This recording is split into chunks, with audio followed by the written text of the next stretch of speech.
Hello everyone, welcome back to the कोटरेंच tech school. And आज हम बात करेंगे जावास्क्रिप्ट के एक बहुत ही इम्पोर्टेंट कॉन्सेप्ट के बारे में, जो कि है डॉम। डॉम यानी कि डॉक्यूमेंट ऑब्जेक्ट मॉडल, जो एक ऐसी टेक्नोलॉजी है जिसमें जावास्क्रिप्ट से किसी भी एचटीएमएल डॉक्यूमेंट को हम पूरी तरीके से कंट्रोल कर सकते हैं। जैसे डॉम की मदद से किसी भी क्लास को, आईडी को, एट्रीब्यूट या फिर टेक्स्ट नोड को एक्सेस कर सकते हैं। यहाँ तक कि डॉम के यूज से किसी भी सीएसएस स्टाइल को भी हम चेंज कर सकते हैं। तो अभी जानते हैं कि डॉम की आखिर जरूरत क्या है या उसे हम यूज क्यों करें। तो इंटरेक्टिविटी के लिए, वेब पेजेस को इंटरेक्टिव बनाने के लिए यूज होता है ये डॉम। मान लीजिए आप एक न्यूज वेबसाइट चलाते हो।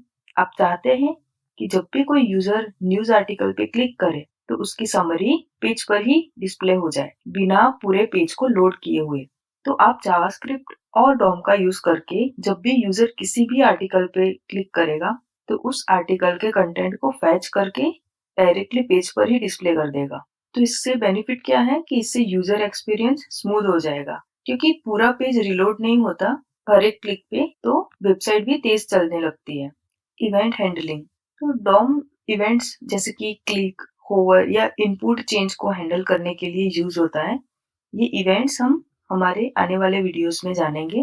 तो जैसे कि आप एक ऑनलाइन फॉर्म बना रहे हो जिससे यूजर से डेटा मांगा जाता है।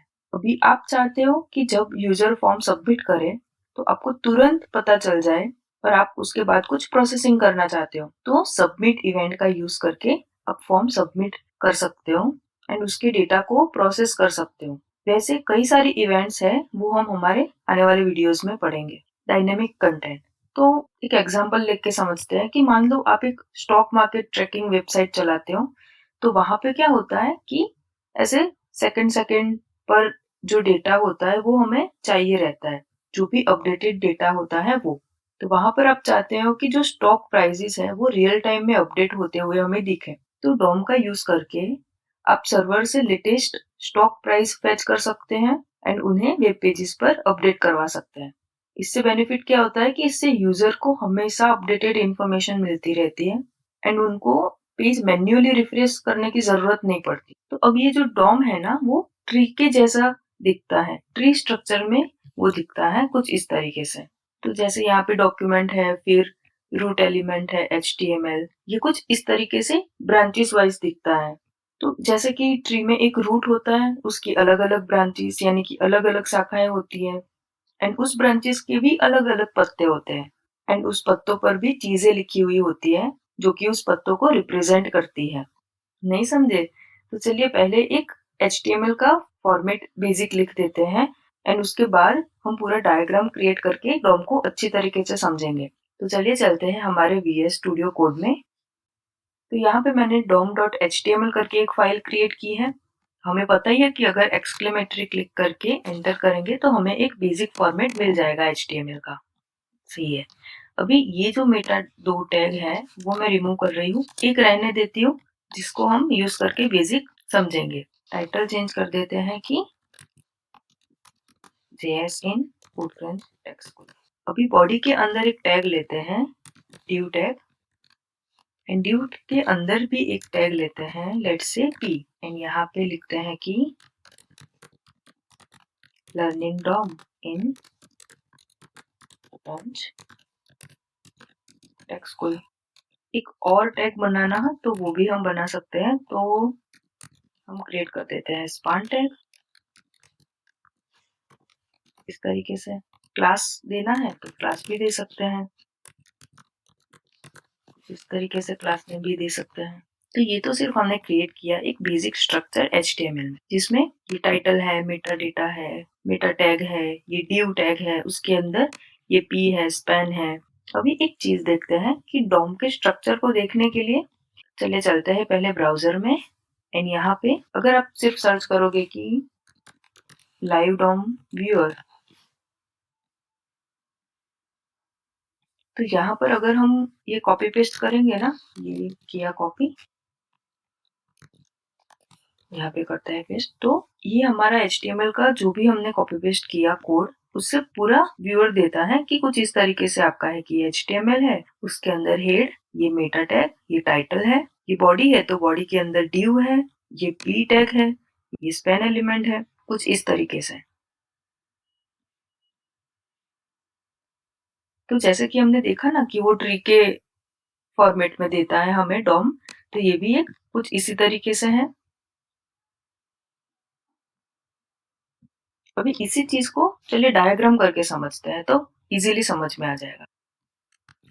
तो यहाँ पे पहले हम ले लेते हैं हमारा डॉक्यूमेंट। तो डॉक्यूमेंट लेते हैं,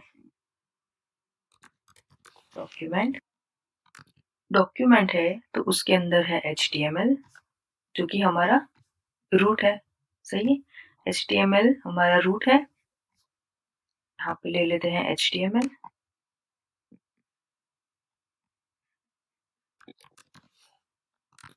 HTML के अंदर ये हमारे दो टैग है, एक है हेड एंड एक है बॉडी। तो वो दोनों ले लेते हैं।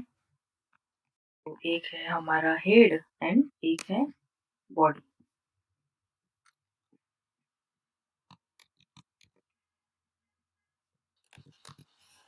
आ गया हमारा हेड एंड बॉडी।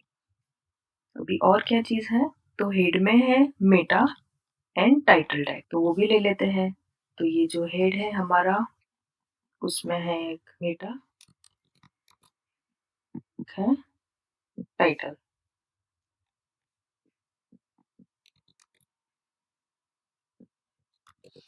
तो यहाँ आ गया मेटा एंड टाइटल। वैसे ही बॉडी में ये ड्यू है, तो बॉडी में पहले ले लेते हैं ड्यू। ले लेते हैं ड्यू। ड्यू के अंदर हमारा P tag and span tag, इसे ही कर देते हैं कॉपी। ड्यू के अंदर ही हमारा P tag and span tag. लेते हैं पी स्पैन टैग। और कुछ बचा है नहीं। तो यहाँ पे जैसे हमने लिया मेटा एंड टाइटल, तो ये जो मेटा टैग है उसके अंदर भी ये कुछ है, ये केयर सेट है UTF-8। तो ये वाला उसका एट्रीब्यूट है, इसे हम एट्रीब्यूट कहते हैं। तो ये जो मेटा है उसके अंदर भी है उसका एक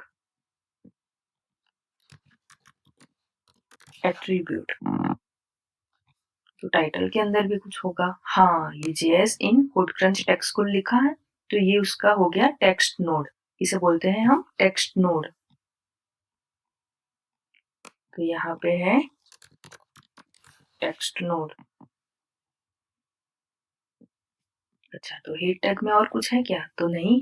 मेटा टैग टाइटल टैग ले लिया और उसके एट्रीब्यूट्स एंड टेक्स्ट नोड भी ले लिए। तो यहाँ पे पी में कुछ है क्या, तो पी टैग में है एक टेक्स्ट नोड, तो चलिए वो ले लेते हैं।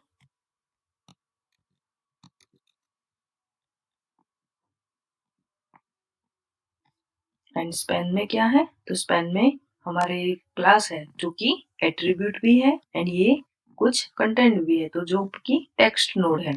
तो यहाँ पे हम दो लेंगे कि एक एट्रीब्यूट है और एक टेक्स्ट नोड भी है। एट्रीब्यूट ले लेते हैं।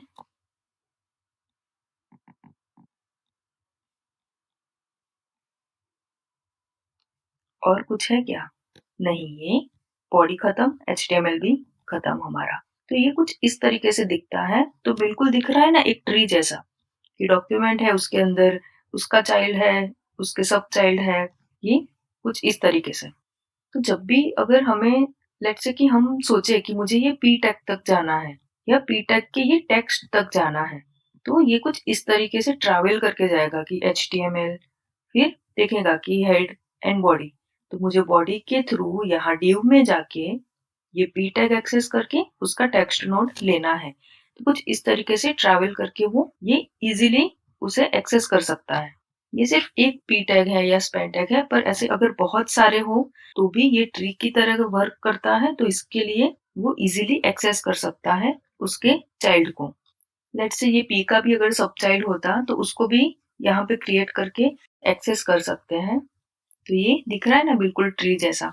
आई होप कि आपको डॉम का स्ट्रक्चर एंड डॉम क्या है एंड इसे हम क्यों यूज करें वो पता चला होगा। तो अभी इस वीडियो में सिर्फ हम डॉम का बेसिक इंट्रोडक्शन ही देख रहे हैं।